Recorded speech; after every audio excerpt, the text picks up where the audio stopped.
जय हिंद दोस्तों। तो चलिए शुरू करते हैं बिना किसी देरी के आज का चैप्टर सीडीपी सीटेट, जो कि जीन पियाजे, वाइगोत्स्की और कोहलबर्ग से रिलेटेड है। लिखा है, पियाजे के अनुसार विकास की पहली अवस्था जन्म से लगभग 2 वर्ष आयु के दौरान बच्चा डैश सबसे बेहतर सीखता है। पहला निष्क्रिय शब्दों को समझने के द्वारा, दूसरा अमूर्त तरीकों से चिंतन द्वारा, तीसरा भाषा के नए अर्जित ज्ञान के अनुप्रयोग द्वारा, या चौथा इंद्रियों के प्रयोग के द्वारा। तो इसका सही जवाब होगा ऑप्शन नंबर 4, इंद्रियों के प्रयोग के द्वारा। लिखा है, पियाजे के अधिगम के संज्ञानात्मक सिद्धांत के अनुसार वो प्रक्रिया जिसके द्वारा संज्ञानात्मक संरचना को संशोधित किया जाता है डैश कहलाती है। पहला प्रतिरक्षण, दूसरा समायोजन, तीसरा समावेशन, या चौथा स्कीमा। तो इसका सही जवाब क्या होगा? तो इसका सही जवाब होगा ऑप्शन नंबर 3, समावेशन। क्वेश्चन देखते हैं। कोहलबर्ग के अनुसार सही और गलत के प्रश्न के बारे में निर्णय लेने में शामिल चिंतन प्रक्रिया को कहा जाता है। पहला सहयोग की नैतिकता, दूसरा नैतिक तर्कना, तीसरा नैतिक यथार्थवाद, या चौथा नैतिक दुविधा। तो इसका सही जवाब होगा ऑप्शन नंबर 2, नैतिक तर्कना। पियाजे के अनुसार संज्ञानात्मक विकास के किस चरण पे बच्चा वस्तु स्थायित्व को प्रदर्शित करता है? पहला मूर्त सक्रियात्मक चरण, दूसरा औपचारिक सक्रियात्मक चरण, तीसरा संवेदी प्रेरक चरण, या चौथा पूर्व सक्रियात्मक चरण। तो इसका सही जवाब होगा ऑप्शन नंबर 4, पूर्व सक्रियात्मक चरण। आगे बढ़ते हैं। सीखने के सिद्धांतों के संदर्भ में इसके फोल्डिंग की ओर संकेत करता है। पहला, सीखने में वयस्कों द्वारा स्थायी सहयोग, दूसरा विद्यार्थियों द्वारा की गई गलतियों के कारणों का पता लगाना, तीसरा अनुरूपित शिक्षण, या चौथा पूर्व अधिगम की पुनरावृत्ति। तो इसका सही जवाब क्या होगा? इसका सही जवाब होगा ऑप्शन नंबर 1, सीखने में वयस्कों द्वारा स्थायी सहयोग। लॉरेंस कोहलबर्ग के द्वारा प्रस्तावित निम्नलिखित चरणों में से प्राथमिक विद्यालयों के बच्चे किन चरणों का अनुसरण करते हैं? पहला, आज्ञा पालन और दंड उन्मुखीकरण, दूसरा व्यक्तिगतता और विनिमय, तीसरा अच्छे अंत व्यक्तिगत संबंध, या चौथा सामाजिक अनुबंध और व्यक्तिगत अधिकार। तो इसका सही जवाब होगा ऑप्शन नंबर 1, आज्ञा पालन और दंड उन्मुखीकरण का। लिखा है, मिश्रित आयु वर्ग वाले विद्यार्थियों की कक्षा से व्यवहार रखने वाले शिक्षक के लिए डैश का ज्ञान सर्वाधिक महत्वपूर्ण है। पहला, उनके अभिभावकों का व्यवसाय, दूसरा सामाजिक आर्थिक पृष्ठभूमि, तीसरा सांस्कृतिक पृष्ठभूमि, या चौथा विकासात्मक अवस्थाओं। तो इसका सही जवाब होगा ऑप्शन नंबर 4, विकासात्मक अवस्थाओं। लिखा है कि कर्नेल सिंह कानूनी कार्यवाही तथा खर्चे के बावजूद आयकर नहीं देते हैं।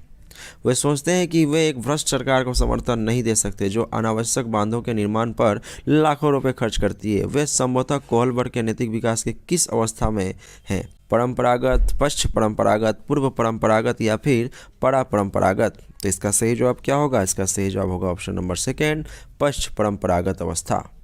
लिखा है कि बच्चों के व्यवहार को समझने के लिए विद्यार्थियों का घर के वातावरण का महत्वपूर्ण स्थान है तथा इससे प्राप्त सूचना को प्रभावशाली शिक्षा शास्त्र के निर्माण से जोड़ा जा सकता है। ये तथ्य अधिगम के किस सिद्धांत से संबंध है? पहला, रचनावादी, दूसरा सामाजिक रचनावादी, तीसरा व्यवहारवादी, या चौथा पारिस्थितिकी। तो इसका सही जवाब क्या होगा? तो इसका सही जवाब होगा ऑप्शन नंबर 2, सामाजिक रचनावादी। लिखा है, निम्नलिखित में से कौन सा निहितार्थ पियाजे के संज्ञानात्मक विकास के सिद्धांत से नहीं निकाला जा सकता? पहला, खोजपूर्ण अधिगम, दूसरा शाब्दिक शिक्षण की आवश्यकता, तीसरा बच्चों की अधिगमनात्मक तत्परता के प्रति संवेदनशीलता, या चौथा व्यक्तिगत भेदों की स्वीकृति। तो इसका सही जवाब क्या होगा? इसका सही जवाब होगा ऑप्शन नंबर 2, शाब्दिक शिक्षण की आवश्यकता। आगे बढ़ते हैं। लिखा है, निम्नलिखित में से कौन सा कोहलबर्ग के नैतिक विकास के चरणों का लक्षण है? पहला, सभी संस्कृतियों के संबंध चरणों की सार्वभौम श्रृंखला, दूसरा, विभिन्न चरण एवं गैर पदानुक्रम रूप में आगे की ओर बढ़ते हैं, तीसरा, चरणों का परिवर्तनशील अनुक्रम, या चौथा, विभिन्न चरण अलग अलग प्रत्युत्तर हैं ना कि सामान्य प्रतिमान। तो इसका सही जवाब क्या होगा? लिखा है कि आप एक शिक्षक के रूप में रैंगिंग और धमकाने के सख्त विरोधी हैं तथा इस संदर्भ में विद्यालय में पोस्टर लगवाते हैं तथा समिति बनवाते हैं। आपसे जुड़ने वाले किशोर जो इस विचार के दृढ़ विश्वासी निम्नलिखित में से किस स्तर पर होंगे?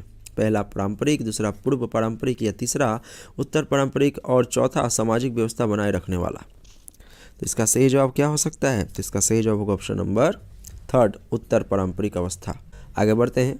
लिखा है, छिपी हुई वस्तुएं ढूंढ निकालना इस बात का संकेत है कि शिशु निम्नलिखित में से किस संज्ञानात्मक कार्य में दक्षता प्राप्त करने लगा है?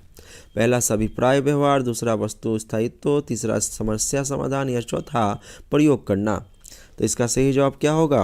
तो इसका सही जवाब ऑप्शन नंबर 2 होगा, यानी कि वस्तु स्थायित्व की उसके अंदर पहचान आ चुकी है। लिखा है वाइगोस्की के सामाजिक सांस्कृतिक सिद्धांत के अनुसार सांस्कृतिक और भाषा विकास में महत्वपूर्ण भूमिका निभाते हैं। बच्चे अलग क्षेत्र से चिंतन करते हैं और पूर्ण परिप्रेक्ष्य नहीं लेते। तीसरा, यदि निम्न आयु पर अमूर्त सामग्री को प्रस्तुत किया जाए तो बच्चे अमूर्त तरीके से चिंतन करते हैं। या चौथा, स्वनिर्देशित वाक्य सहयोग का निम्नतर स्तर है। इसका सही जवाब क्या होगा? तो इसका सही जवाब ऑप्शन नंबर फर्स्ट होगा, यानी कि वाइगोस्की के सामाजिक संस्कृति सिद्धांत के अनुसार संस्कृति और भाषा विकास में महत्वपूर्ण भूमिका निभाते हैं। कौन? बच्चे। लिखा है कि वाइगोस्की के अनुसार समीपस्थ विकास का क्षेत्र है। पहला, अध्यापिका के द्वारा दिए गए सहयोग की सीमा निर्धारित करना। दूसरा, बच्ची अपने आप क्या कर सकती है इसका आकलन नहीं किया जा सकता। तीसरा, बच्चे के द्वारा स्वतंत्र रूप से किए जा सकने वाले तथा सहायता के साथ करने वाले कार्य के बीच अंतर। या चौथा, बच्चों को अपना सामर्थ्य प्राप्त करने के लिए उपलब्ध कराए गए सहयोग की मात्रा एवं प्रकृति। तो इसका सही जवाब क्या होगा? इसका सही जवाब होगा ऑप्शन नंबर थर्ड, बच्चे के द्वारा स्वतंत्र रूप से किए जा सकने वाले सहायता के साथ करने वाले कार्य के बीच अंतर। लिखा है पियाजे के सिद्धांत के अनुसार बच्चे निम्न में से किसके द्वारा सीखते हैं? पहला, सही प्रकार से ध्यान लगाकर जानकारी को याद करना।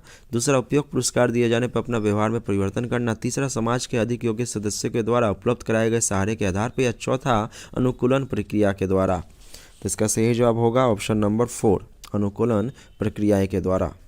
एक बार और क्वेश्चन को पढ़ते हैं कि पियाजे अनुमोदन करते हैं कि पूर्व सक्रियात्मक बच्चे याद रखने में असमर्थ होते हैं। निम्नलिखित कारकों में से किसको उन्होंने इस असमर्थता के लिए जिम्मेदार ठहराया है?